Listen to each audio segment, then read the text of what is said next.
Welcome to YSM news. Congress ప్రభుత్వం రాగానే ఆనాటి రోజులు ఎందుకు వచ్చాయి? అది పీసీ ఘోష్ నివేదిక కాదు, పీసీసీ నివేదిక. కాంగ్రెస్ నాయకులు చేస్తున్న యూరియా మాఫియా గురించి అసెంబ్లీలో చర్చలు జరపాలి. ఫీజు రియంబర్స్మెంట్, రైతుల ఇబ్బందులపై సుదీర్ఘ చర్చలు జరిపేందుకు 15 రోజులు అసెంబ్లీ నడపాలి.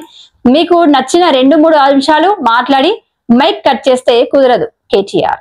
మరి ఎందుకు ఈ రోజు కాంగ్రెస్ ప్రభుత్వం రాగానే తిరిగి ఆనాటి రోజులు మళ్ళీ చెప్పులు లైన్లో పెట్టి, ఆధార్ కార్డులు లైన్లో పెట్టి, ఎరువుల కోసం లైన్లు కట్టి వర్షంలో పండుగ రోజు కూడా తడిసిపోయే పరిస్థితి ఎందుకు వచ్చింది?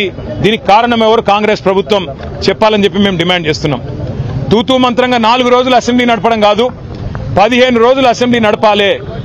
రైతుల అన్ని సమస్యలు, వర్షం అధిక వర్షం వల్ల, వరదల వల్ల ఇవాళ పంట నష్టపోయిన రైతుల గురించి కానీ, ఎరువులు సకాలంలో మీరు ఇవ్వలేకపోవడం వల్ల బ్లాక్ మార్కెటింగ్ కాంగ్రెస్ నాయకులు ఎవరైతే చేస్తున్నారో, యూరియా మాఫియా ఎవరైతే కాంగ్రెస్ నాయకులు చేస్తున్నారో వాళ్ళ వల్ల రైతులు పడుతున్న అవస్థల గురించి కూడా బ్రహ్మాండంగా సుదీర్ఘంగా చర్చించే అవకాశం ప్రభుత్వం ఇవ్వాలి. దాంతో పాటు ఇవాళ రాష్ట్ర వ్యాప్తంగా నెలకొని ఉన్న వ్యవసాయ సంక్షోభం మీద కూడా మాట్లాడే అవకాశం ఇవ్వాలి, చర్చ ఖచ్చితంగా పెట్టాలి. అట్లాగే ఫీజు రీయింబర్స్మెంట్ కూడా కాక పిల్లలు ఆగమైతా ఉన్నారు, వారి గురించి కూడా చర్చ జరగాల్సిన అవసరం ఉంది. రాష్ట్రంలో వర్షాల వల్ల చాలా చోట్ల అకాల వ్యాధులు, సీజనల్ వ్యాధులు వచ్చి ప్రజలు అవస్థలు పడతా ఉన్నారు.